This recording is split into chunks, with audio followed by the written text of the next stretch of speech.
Welcome everyone to this webinar with Sisua Digital together with Uipath, AI-powered business process automation. That'll be the topic, and AI-powered is really the key word here. And we will be looking at some real concrete use cases like intelligent document processing and communications mining, those being available products today by Uipath. So I will let our guest speaker, Ona, to introduce himself in a moment, and we'll get into practical use cases and look at a few demos as well, and aim to really keep this on a practical level.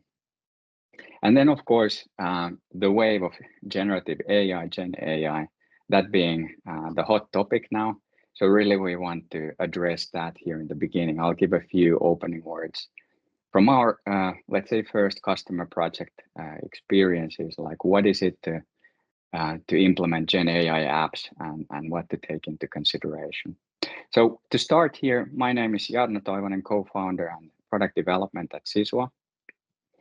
And I will briefly introduce Sisua as well, if there are folks that haven't worked with us just yet. So we're a services company in the business process automation space, including the good old RPA, but also nowadays low code, all sorts of apps, and now AI is predominantly coming in most of our implementations. We operate on 3 continents. In Vietnam, we have our service center, and us being here in Helsinki. Of course, a little bit in different cities, but in Finland anyway, the main team sitting in Helsinki. And then to the west, we have Santiago de Chile, our hub for the Latin America operations. Really, our service stack is there on the bottom left. Starting from advisory, this would be workshops, citizen development programs, training and consultancy. Then, of course, automation, so producing the designs and automations, and then not the least is then the continuous service, the robotics as a service or intelligent automation as a service portfolio. We've been years partners with Uipath, and now as a proud platinum partner, we host this webinar and really diving into practical aspects of applying AI in process automation. Okay, before we get into the meat of the presentation, I get Ona underway here. A little bit of context, the challenge and the opportunity with AI. Actually, I want to address this Gen AI and how to create Gen AI apps, since that's really the topical thing. And there are a few considerations that I wanted to share in kind of like a checklist format, what it is and what kind of like also direct the way that the implementation typically then goes. Okay. This we all know, as consumers, as individuals using the chat GPTs out there. They're wild, they're great, but the concern, I wouldn't say concern, it's a consideration really. In particular, for enterprise use cases, you want to make sure that the data is secure and you have a private workspace, and so that even the user prompt or the engagement with the models stays in your network and stays within the company, right? This, of course, is not true for chat GPTs that we perhaps use on a daily basis on our mobile phones. So the enterprise, let's say, implementation needs to look slightly different. I'll show here one thing that we did for our customer in Chile. So this interface is actually using the same backend. I'll open it up a little bit, time permitting here. But there's some few great components where I think we kind of like ticked all the 4 boxes I'm going to introduce here. The first one being the private part. So this is the interface. It was actually an internal demo before we delivered this to the customer in Chile. The use case was about contract documents. There were health records and bunch of sensitive data. So the OpenAI world, for example, was not available in this case. So we ended up going open source. So The user interface you see here embedded in our teams was exactly using the same architecture as we had it for the customer production. It basically introduces these same things that are familiar to us using ChatGPT, for example. And you have first the kind of like possibility to upload those in a contract intelligence kind of use case. You upload the contract document, and after a while, you're able to present then your typical prompts, like I have here, summarize key liabilities in documents. So I would have uploaded an MSA or a group of documents. And this way, you can, for example, first inquire, and you will get the cited references. So you know that basically, is it precise for my use case? And then you are basically able to also, for example, generate documents. So generate an MSA for a new service or new product.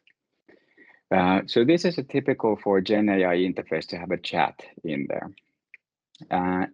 The other remarkable thing here, as we may all know, is the kind of like the hallucination part. And practically what this means, it's a trade-off always between the generative capabilities of the large language models that sits behind here. We used, since this is running on this particular example on Google Colab, we used Gemma as the LLM here, since it was easy to kind of like connect to our app in this case. So what you want to do here, and in particular for enterprise use cases, you want to control the amount of hallucination, if you will, or try to confine that into as precise as possible, but still take the use of the large language model. So here we then implemented something called RAG, Retrieval Augmented Generation. Kind of a mouthful there, but what it means, it's practically a component in the backend. User, of course, don't see it. Is that it allows you to context ground, so you can then infer your local data. It can be email, it can be in this case like a contract database, or anything that sits in your private network. So when I have uploaded, let's say, reference documents to increase the context, and then having this RAG in the background, it combines the documents and then the user prompt, and then anything else that you have in order to provide the context. So it can be legal, it can be health, it can be anything that is particular to the use case that you aim to have the power of Gen AI to then help here. There was a good question about this as well, like how to implement in the most fluent or if there's a kind of like a best practice architectures, especially for this retrieval part.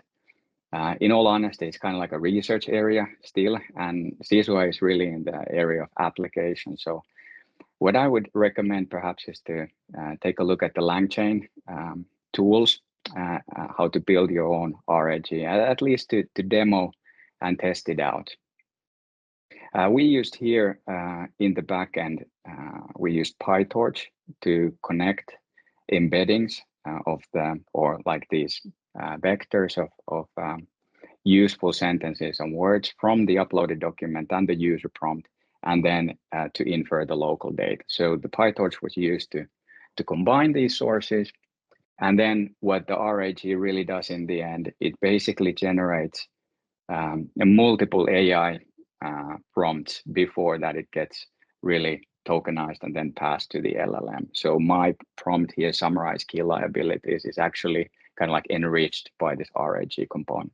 And that means that the results that the LLM or the large language model returns are more precise. Action. This is all about today's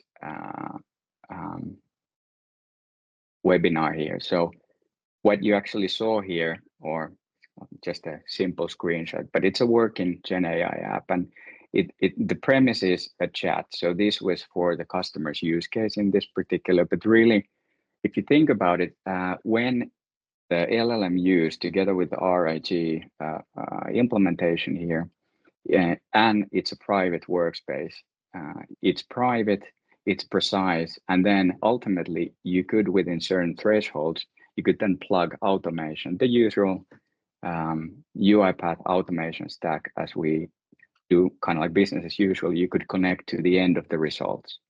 So then that to me opens up like really interesting things. You have the Gen AI app and then the automation all put to one.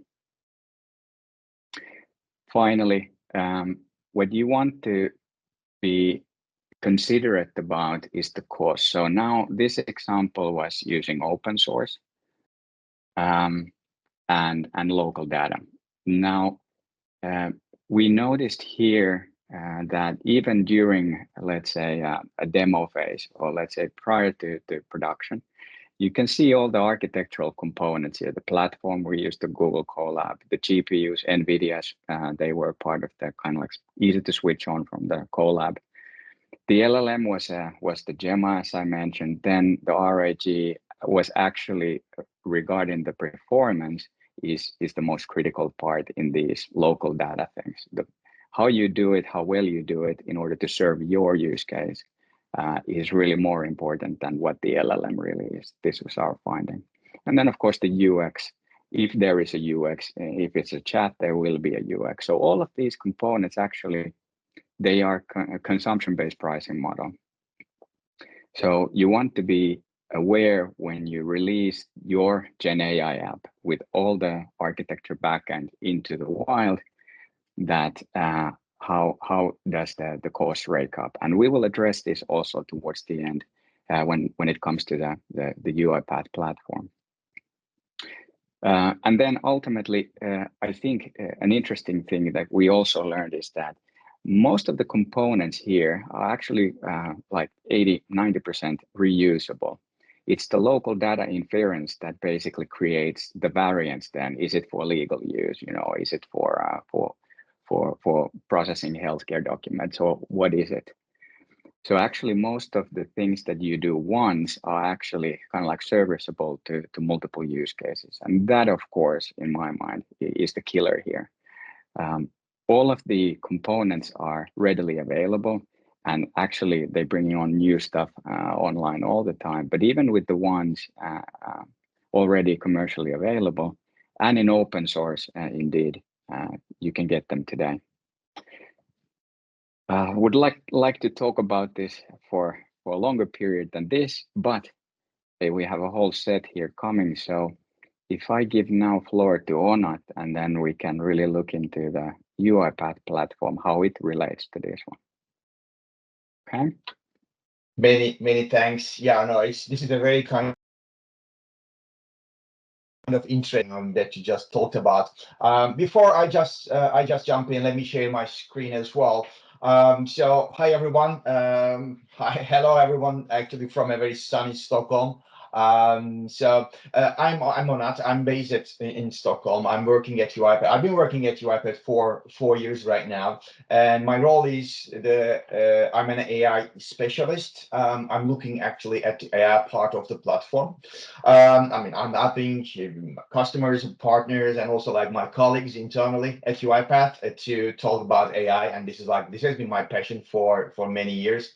And also, since AI has been a very kind of hot topic now and for some time right now, one of the important things that every organization I think should consider is like how to use it in an efficient way, and that's also like how to create a value. And I think this is also a pretty hot topic, right? So to say. So that's me. You're on mute, I think, Jano.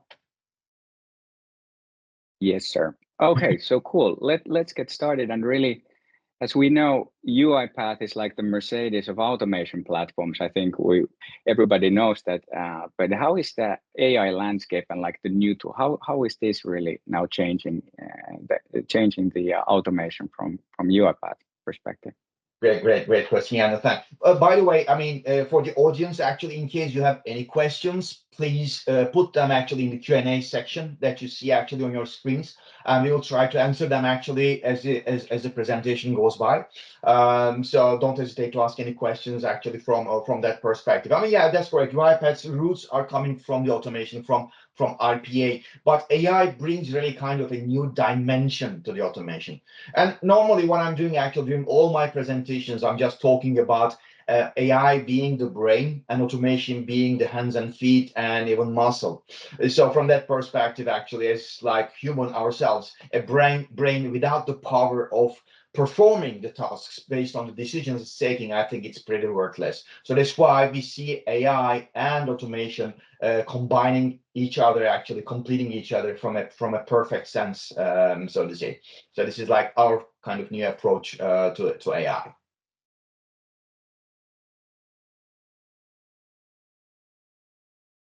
Let's go forward on that. It's your floor. This is interesting. So please go on. Thank you. And I mean, from AI, what we see actually, like what we mean by AI, like AI powered platform, so to say. So in the industry, in the use cases, we see a lot of like IDP related use cases. IDP standing for intelligent document processing, where like how to extract data, retrieve data from those documents that are coming, that every organization has been dealing with, so to say. And every organization, of course, has some documents, be it like more structured ones, and also be it some like unstructured ones from that perspective. And I mean, they're just all about like how to extract data from those documents by using AI, so to process them afterwards. So that's like how we see it, so to say, where AI makes a huge sense from an IDP perspective, from document understanding perspective. Just checking on that, are you moving on with the presentation? At least I am seeing like the I'm front. I'm not yet. Just too excited to get rolling. So, Because, but this I mean, is great. I cover a couple of things before jumping into the slides, so to say. Yeah.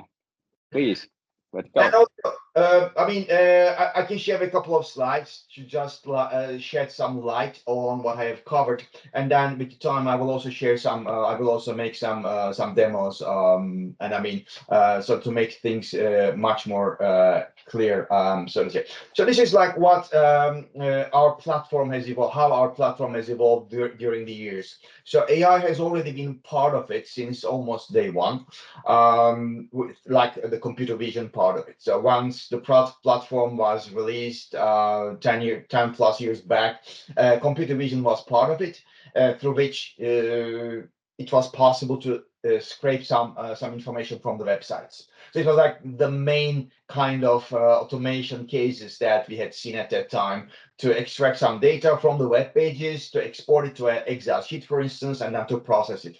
It was a very simple use case, but it was pretty powerful even at that time.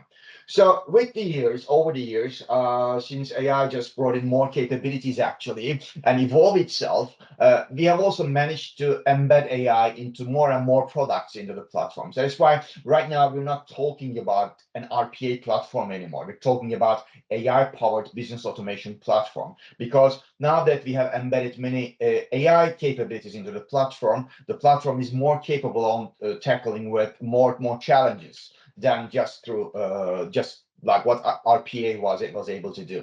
So intelligent document processing part, like IDP document understanding, has already been embedded with AI and even with Gen AI that I will just talk about. And also now the latest member of the family is called Autopilot. Today, we will not be able to touch on that one, unfortunately, and it is not a kind of product that has been released yet. It's not in GA, but the short idea is actually bringing in the full power of Gen AI together with automation. Having a kind of assistant on your desktop where you can chat and also ask the assistant to take some actions. So that's like the beauty of coming from the automation roots, so that we could manage actually to combine again those two technologies in the best way. And there are different autopilots that I will just touch upon, but towards the end of the presentation, and hopefully we will have them kind of in GI before the end of the year. So that's it.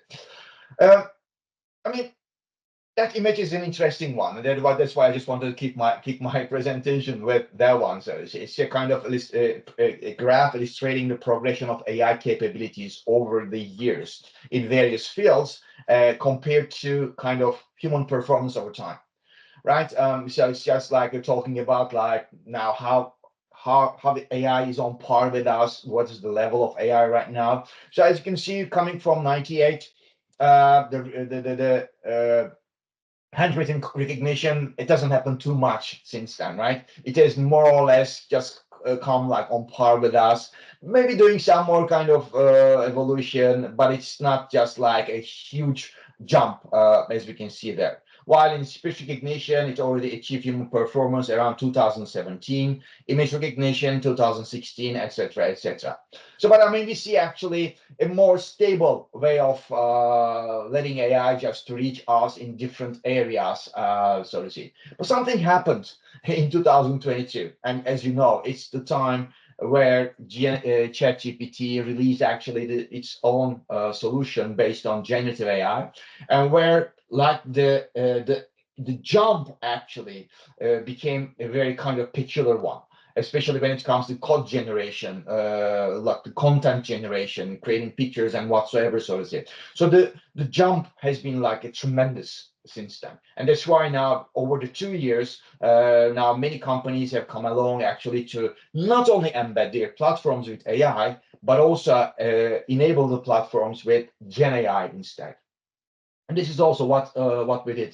So that's like your Uipath platform. I will not spend any time on it, but we see our platform actually in three different layers. Be it like the discover part, where you just get some help from the platform in finding out like the potential for automation through some different mining tools, for instance. Once you have found them, you take the action to automate them. And there you can just embed it, embed the automations actually with Gen AI, with AI, where intelligent document processing also belongs to that layer. And once you have everything automated based on what you have discovered, you of course want to run them in a flawless way, regardless of what happens in their environments of those automations. And this is where the operate part just comes into picture. This is where you normally want to test the automations before you release them into production. And also during those tests, you just let the robots test the robots. And AI also makes a huge sense where you can create your test cases thanks to AI, for instance. This is where test automation is referred to. And also you can just follow up what is going on through some analytics part, and the tool we call as like insights from that perspective. So that layer is mainly enabling actually what is going on, and to ensure that actually what is going on goes on like goes on. So that nothing happens in those automations that might impact like your critical business applications, your critical business processes. So this is like how we separate the platform into those three layers. And also, since AI, of course, is today's topic, if we double click on the platform, we get this picture. Again, I will not spend too much time on it, but it's a kind of interesting picture that also kind of puts a clear understanding on what I said in the while talking. When I started talking, like AI being the brain and automation being the hands and feet, so to say. So we see this very clearly in that picture. So AI sitting in middle, supporting some applications of the platform, like document understanding, communications, mining, that we will touch upon, but in two different ways. So again, through the platform, you can just have some connections towards big generative AI models like Microsoft Azure OpenAI, OpenAI itself, Google Vertex, Amazon SageMaker, Meta itself, etc., for some use cases where reaching out to those big LLM models and then just get some answers from them. And as you know, they are non-deterministic, which means actually you cannot impact them. You just question them and then you get answers back sent to you from those models, so to say. But connected to what Jarno said, actually, is also there's also a risk for using those big generative AI models, as they tend to be kind of hallucinating, etc. So of course, REG, I mean retrieval augmented generation, that I will also touch upon from UiPath perspective, is a way to reduce that risk, but still the risk that risk exists. So using those models actually in the field brings up those some cautiousness, some thinking for you, so to say, so that you should not take everything for granted. Plus, what we have also done from a UiPath perspective, we have also ensured that no customer data will be used to train those models. So it will be like one-way communication. You send an email, for instance, that you receive from a customer asking a generative AI model to write an answer back to you, but the data you will send to those models will not be used to train them, as long as you are within the UiPath subscription, of course. So this is something we have also covered through some guardrails and through some agreements, actually, so that you can really feel yourselves comfortable from that perspective. So that's the generative AI part of it. And we have also the specialized AI, where we're talking about some kind of more smaller models. And also even at that area right now, we have built some LLM models specific for our tools. I will touch upon that part as well. But these are like much smaller models that you can train for managing different kind of challenges, like document understanding, communications mining, so to say. But in some use cases, you might be in need of using both of those approaches. And the platform brings you this flexibility because it's an open and flexible platform, as you know. And again, based on your needs, you can combine those solutions to create more value for you in tackling with different use cases. And everything is also supported through the AI trust layer, meaning actually that now that there are some kind of more challenges from the organizations, like which generative AI models should be allowed to be used. What about PII data, like the personal identification information-based data from a security perspective? How should that data flow through AI? So that layer is a layer actually that will help you to govern those the AI traffic in your organizations, just to put it like that. And also taking some precautions, like, yeah, I will allow this reaching that generative AI model, but not that one for some reasons, based on my kind of security requirements in my organization, so to say. So that layer will help you to govern and to take decisions about AI in your environments. That's good. I mean, that's a high part of it, but of course, it needs to be supported with some data, and AI has data as the fuel of it. Without data, there is no AI. It's very obvious. So to be able to let AI take some decisions, you need to bring the data into AI, and this is where automation makes sense. So this is where you connect the automation to backend systems, to documents, to communication channels, to data, so to bring it to AI and let AI take a decision. And also, then once the decision has been taken, there should be some actions to be taken, again, like the hands and feet part. So AI takes a decision and it performs it through UI, through API, and also even bringing human in the loop. Because when it comes to AI, you don't want to trust AI 100%. You want to let a human actually to take the last decision, maybe pressing a button to send an email as a response. But that response could have been generated through generative AI. But again, we leave this decision to be taken by human, while AI can take over maybe 50, 60, 70% of the workload. Still, a human is very important actually within that whole picture. And that's why human in the loop is a very important and interesting concept that is also embedded in the platform. So even to bring human before a kind of critical decision has been taken. So that's why we see human in the loop also a very important component in the whole picture, so to say. All right, talking about document understanding. So let me just put a kind of words that describe what it is. What do we mean by document understanding? So document understanding is a UiPath-based acronym that we are using, but it's in the industry, it is known as IDP, Intelligent Document Processing. So it's all about actually bringing documents into the platform through the receive part, as you see, the first number one. And again, this is where you can just use automation. You can upload the documents in a folder, in a SharePoint folder, or the documents can come and land actually through email attachments. That's fine. That's no problem, because automation is really capable and flexible in bringing the documents regardless of how they land in your environments. And once the documents are brought in actually to the framework, to document understanding, or to that part of UiPath platform.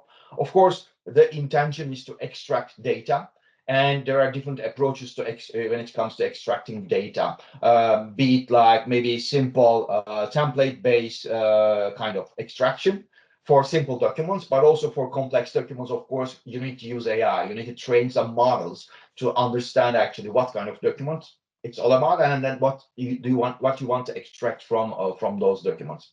Again, it's always good to have the human validation as part of the solution, because you might set then some rules saying that, look, if the confidence level, if the accuracy level based on that specific document where AI extracted some information does not reach to a certain level, be it 85%, 90%, then you can create a rule saying that, look, for those cases, I want to bring a human to validate those kind of documents.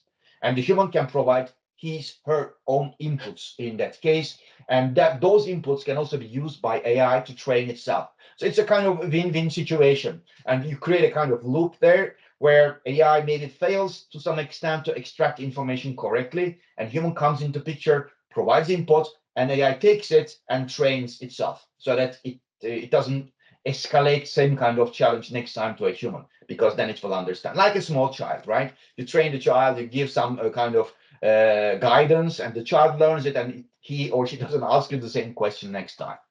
And also when it comes to acting, because you want to do something with that data, right? You want to process the data, you want to put maybe the data to a CRM system, and again you can just get help from automation from that perspective when it comes to acting. Onat, I think you went on mute.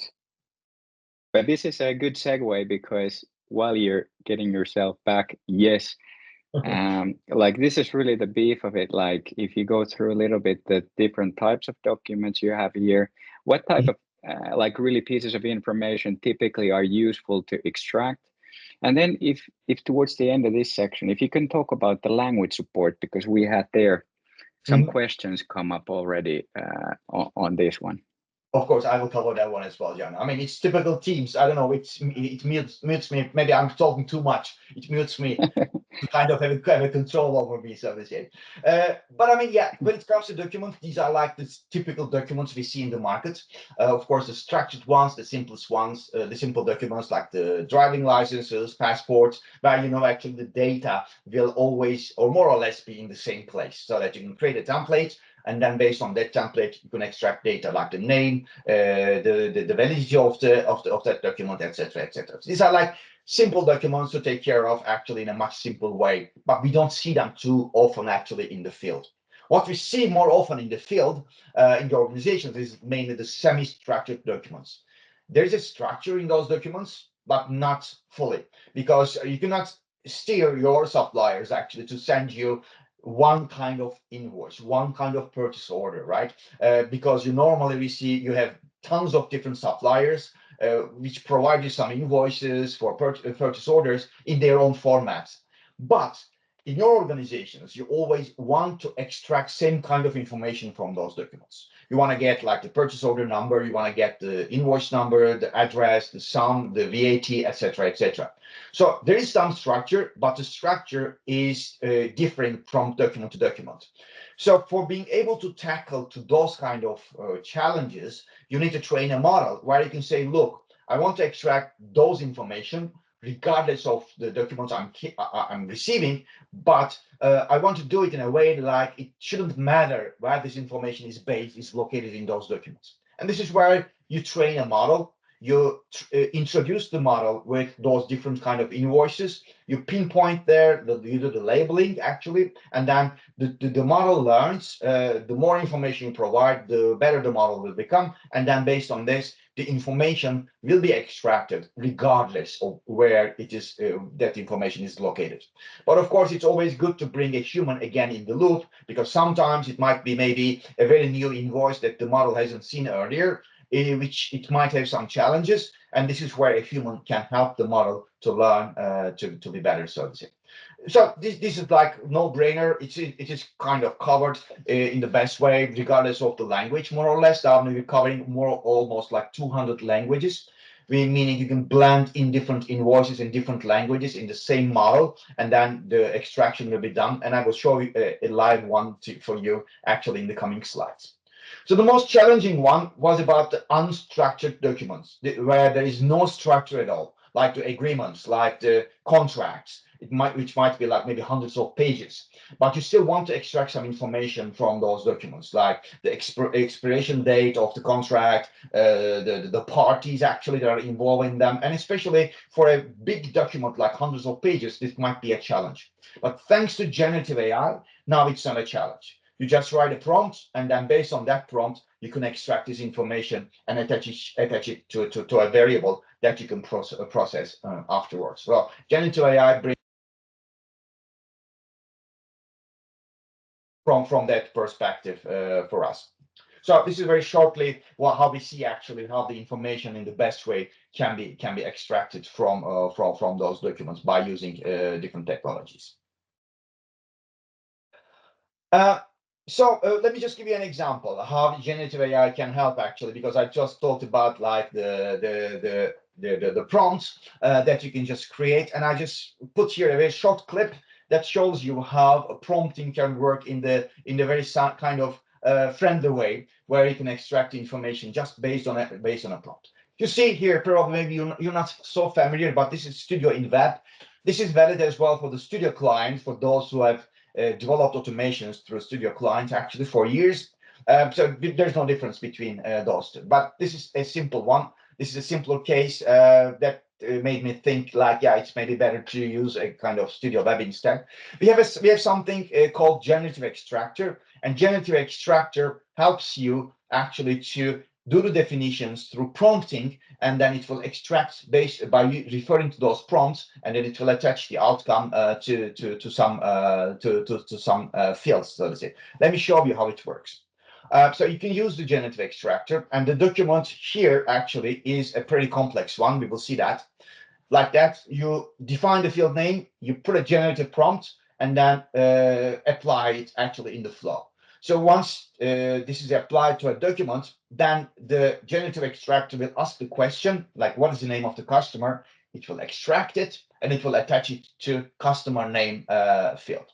You can create a new one very simply like that, and you can say that I want to have a kind of transfer rules, and I want to have the outcome as yes or no, kind of very simply. So I want generative AI to answer me yes or no for that specific field. I don't want to extract the whole field. I want to get a kind of interpretation of the field. So if we apply this now to a document, an agreement, even though it's a kind of 2 pages agreement that you will see, it's not a kind of huge one, but the same thing applies actually regardless of the length of the document. In our example, it's just 2 pages. It might be 100 pages. So the outcome will still be pretty quick since we're talking about generative AI, and then we will be able to map the kind of information with the fields like that. As you can see, the customer name, it has been extracted. Address, name, address as well, they're all extracted here. And also the new field that we have attached, that we have added, called transfer rules, now has been returned as yes, because this was exactly what we wanted to get. And we did it as well through prompting. We said like answer yes or no, and it did. It answered as yes, but it's not enough. It also provides us actually the proof point like that. So it points us like it looked at that part of the document and it interpreted it as yes. So it's a good proof point, and it again shows us like it is not hallucinating. Yeah, okay, like the big risk of hallucination doesn't take place here because it provides us like the proof point. So and then we can be sure that actually this can be interpreted as yes from that perspective. And that's it.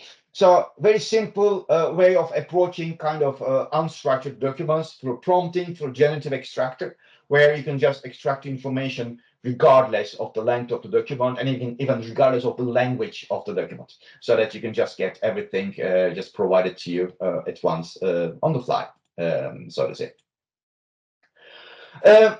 So now I'm going to talk about a little kind of the generative validation, and I will just segue actually this to active learning, as we call it, the new way of document understanding with some examples to make things clear for you, like how we are applying it into our environment.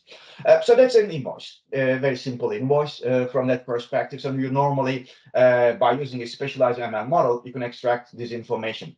So here I will use generative AI for doing the validation. So it's a new way of validating the documents by AI. So which means as well, like you can use AI as kind of a second opinion provider for you. So you can use AI that can provide you a kind of second opinion. AI validating AI. It's a cool concept, so to say. So and then you set a kind of level, maybe 95%. So as you can see, the confidence score coming up from a specialized ML model doesn't reach this 95%.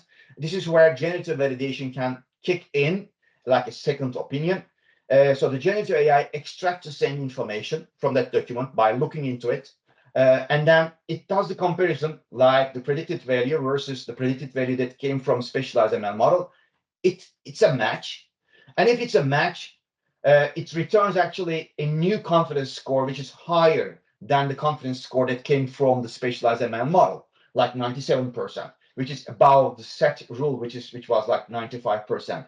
And it's a win from that perspective. So it helps actually for the straight-through processing, so that by boosting the confidence score, then you can just make this document go directly without a human involvement towards processing, so to say.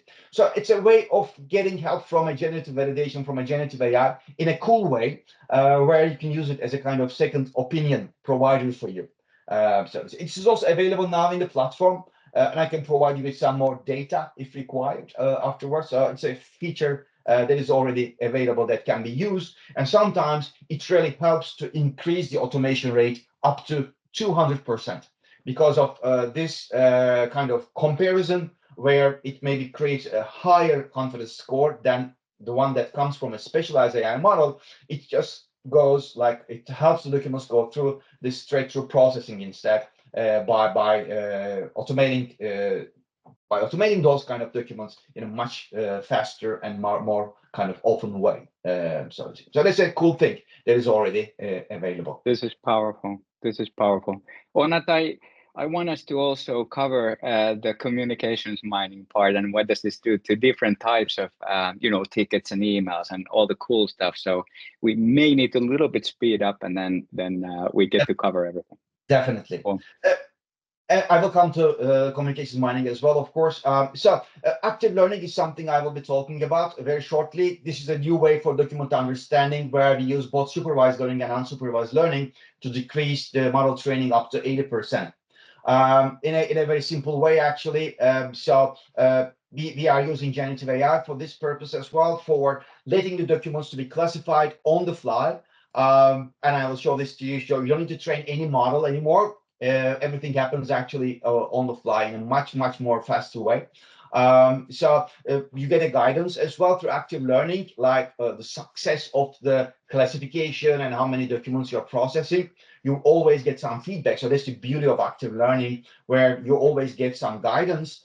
And also, once you add like more documents and just follow up the guidance, the score that you will get from the project here, like 72%, will also increase. And this will help you to kind of, before putting a model into production, to get some ideas on like how successful you have just trained the model actually on the fly.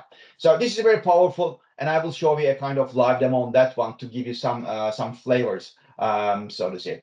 So which means actually you get a kind of feedback, you follow the feedback from the system, and then you apply the feedback to raise the score that you will get from that specific project. And what I did actually, based on the question that Jana referred to, I just did a kind of manual writing. My level of speaking Finnish is like on Kitos level, and I put some text there like manually written, and I expected actually the model to extract that information, as you can see, which it did. Almost 100% accuracy, with the only exception, like it interpreted my A here with S. And that was the only mistake that it did, but it normally worked in Finnish language, and also it worked perfectly in a handwritten text, so to say. So what this leads us to, actually, it's this active learning part, which is now available. So you go to it's available in the Automation Cloud. So in the Automation Cloud, you go to document understanding, And in document understanding, actually, so that's like the real finished document that I just showed you actually as a screenshot. What you do normally, you just upload the documents actually by creating a new project. So if I go to document understanding, you create a new project as like a modern project, so to say, from that perspective. And the only thing you will need to do, let me just create a Sisua project here, a modern one. The only thing that you will need to do is actually to bring up some documents. So if I bring maybe some kind of 5-6 documents into the project, I can do a kind of drag and drop here like that. So what will happen actually, the model will look into those documents. I didn't put the, it's put in the click to browse here. Let it work. Let's see. So what the active learning will do actually, it will look into those documents and it will classify them on the fly, which means actually you will not be in need of doing this task yourself. It will do the classification. It will create the project. I just named mine as active learning or not here. And then it will classify them on the fly. It will give you some feedback like those are the poor ones, those are like maybe the average ones. And by following up the kind of feedbacks that you see here through active learning, you will improve the score that you will see here. So that's the beauty of active learning. And active learning is also a part of communications mining. And it has been there actually since the beginning. So communications mining is a way to actually that combines AI and automation, so you can really automate your most common business requests and time-consuming conversations like emails and tickets. So it's purely based on looking into the unstructured information, unstructured data that you have in your environments, and to extract some insights from like those emails, from those tickets. Putting very clear, like, yeah, I just received a frustration email from my customer. And if I receive a frustration email from my customer, I should act maybe in a different way by using automation, etc. So communications mining is now also available in the platform, again, using AI, NLP, LLM, many different models behind the scene, but also the power of automation, again, by bringing in data, be it emails, be it kind of tickets from service desk. It interprets them, and also it takes some actions through automation afterwards. Plus, what it also does, it also puts and publishes the outcome in an analytics dashboard, where you can see actually, like, you receive so many emails and so many of them were positive emails and so many of them were negative emails for some reason. So you can follow up the trends, and then you can take some actions based on them. So it actually it takes over the manual effort, and then it puts the manual effort actually to the minimum level, so that the automation can help you actually to tackle with those emails in a much better way, assuming you're receiving maybe 100,000 emails per month or maybe per year. Still, by getting help from an automation and AI, this burden can be outsourced to automation and AI, so that you can focus maybe on some other more value creating tasks as always. And the good thing, yeah. Sorry to interrupt. You're in a good flow here. There was a good question relative to the earlier one, document processing and to getting started with that. Can you still, so that we are clear that the documents, how is the data stored? How is the privacy, so that people can actually start, feeling secure that they can start testing it? Of course. I mean, everything, all data actually in the automation cloud environment is encrypted. And also we are relying on Azure as like the supplier behind the scene, and all Azure related kind of guardrails and compliance apply for us. But also our document understanding purely is also certified for us, for ISO, for any kind of HIPAA, for US, etc., etc. So shortly, everything actually you put in the environment is encrypted, and there will be no access to anyone, actually, even not for us, for those documents. So it's a kind of your specific environment where you can train the models. You can do whatever you want to extract information from them. But for those very, very kind of confidential documents, what I've shown you is mainly on the automation cloud. You can also have the document understanding part, not communications mining part, document understanding part on-prem as part of automation suite, and even with no internet connection. So there are different options to manage different kind of documents based on some security levels maybe. And the automation suite one actually with no internet connection is the most kind of secure from that perspective, because it's going to be like in your own environment and with no internet connection. So this is possible. So you can just choose which way you want to treat your documents actually. And also those two technologies can work also hand in hand in a very smooth way, assuming that you have you are receiving emails with some attachments where communications mining looks into the body of those emails to extract some information, while document understanding can look into the attachments in those emails to extract some information from those attachments, so that those two complete each other, and then you get a kind of a very good picture out of those emails one by one from that perspective. And also from Uipath, this is our approach mainly for generative AI. This is how we use generative AI to supercharge productivity in our tools, and we use sometimes to enhance quality, accuracy, and also help to automate more, so to say, by using generative AI from that perspective. Let's just give me some examples actually that is coming up, and some of them are already available. The LLMs that we have developed now for both communications mining and document understanding are available, meaning actually now we are moving away from out-of-box models for document understanding into an LLM that helps actually to increase the accuracy level, as well as to reduce actually the training time that will be required for document understanding. While in communications mining, the LLM is already in place, so to say, to support again with the training and with raising actually the accuracy level as well. And also related to what Jarno mentioned in the beginning, the RAG is called context grounding at Uipath. So now we are also bringing or letting the customers bring their own documents actually into the Uipath platform to train, so that you can really start a chat, as John mentioned in the beginning, actually, towards your specific documents, and also ask some actions to be taken based on the outcome. And we call it, as I said, the context grounding. It's a part of the AI trust layer. It is not there yet, but it's in private preview. So if you want to test it, by going to insider.uipath.com, you can start to test actually the basics of context grounding for the moment, but it will be evolving actually with the time. So this will bring huge flexibilities actually for our customers, where their own data can be a part of the AI layer actually in Uipath platform. So I think more to come on that one. But for the moment, what I can tell you is actually that we are also working with this RAG in Uipath platform, and make it more available, make it more flexible for our customers. We're not there yet, but we're coming. We will be reaching to that level hopefully soon.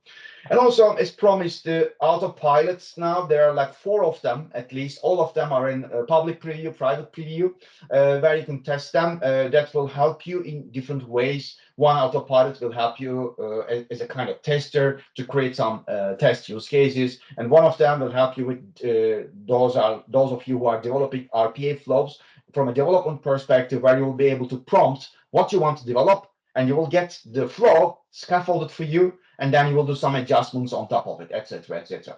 So those autopilots are coming through this year, but you can also start to test them for the moment if you want, by going to insider.uipath.com and then try to play with them and provide us with some feedbacks, so to say, shortly.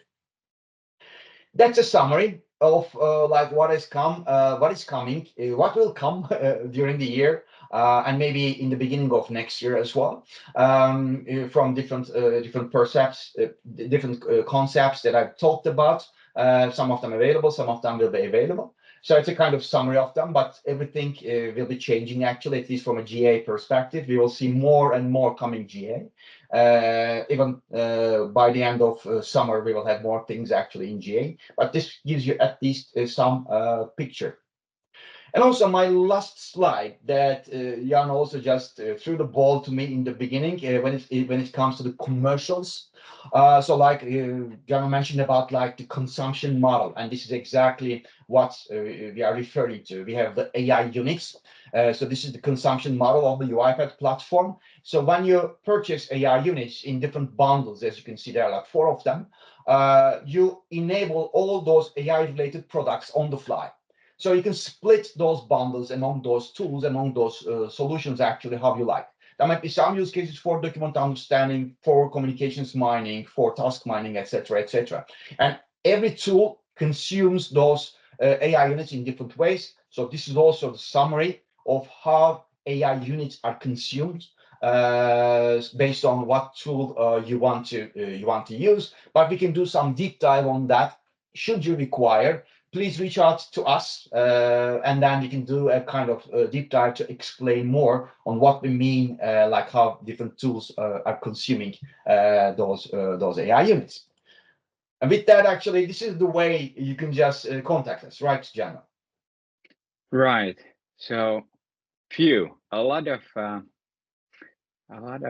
information there, and we would love to continue discussion here. And in order to kind of like make this like convenient for anyone, if this raised like an idea or question, or how to proceed, is there a trial that you could get started, or indeed that you have already tested out, and then there are some production level considerations. Well, we would love to compare notes and talk to everyone. So since the webinar doesn't really allow much of like engagement, this is more like giving you the status quo of where we are, and started with the first projects really.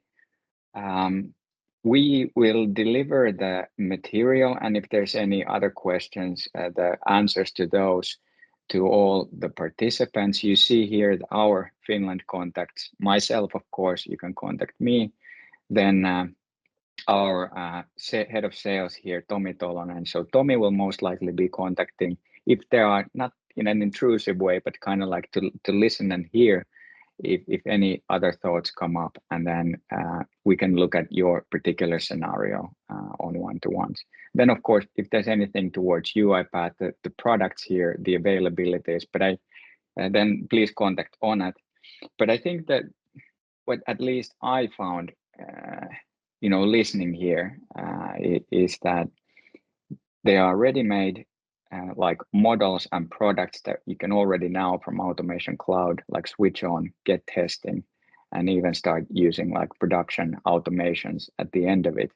Communications mining, that's interesting, and the document understanding, or kind of like document processing, really hooking up a trigger and an automation afterwards. We all know that those are the predominant business use cases, and still too many human hours, human labor tied to those activities. And you can really scale it from function to function, and pretty much the same implementation goes. We are fast approaching the end of our time here. So I don't see anything else in the Q&A. So maybe at this point, I would like to ask and thank Onat. Thank you very much for your participation. This was great. We could easily do one hour more. Exactly. Maybe we'll have a follow-up session based on the feedback that we hear, and as companies get really in production with these things. And looking forward to the new products, obviously. Let's see how the world develops, and looking forward to cooperating with everyone. That's great. That's great being with you. And I thank you everyone actually for joining us. Thank you. Let's continue discussion, and thanks again for your time. I will give back to you 2 minutes of your time. Have a great summer, everyone. Talk soon. Have a great summer. Cheers. Bye-bye.